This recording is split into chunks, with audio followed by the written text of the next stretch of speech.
ധർമ്മശാസ്താവിന്റെ അവതാരമായ അയ്യപ്പൻ ഭക്തമനസ്സുകളിൽ ശൈവ വൈഷ്ണവ വിശ്വാസങ്ങളുടെ ഏകത്വം നിറച്ചു.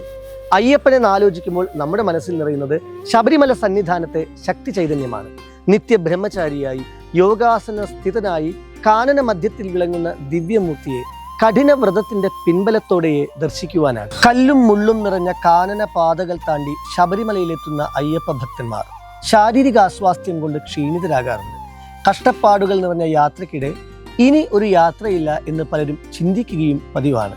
എന്നാൽ ഭഗവാനെ തൊഴുത് ദർശന സുഹൃതവുമായി മലയിറങ്ങുമ്പോൾ വീണ്ടും ശബരിമലയിൽ എത്തണം എന്ന ആവേശത്തോടെയാണ് തീർത്ഥാടകർ മടങ്ങുന്നത്.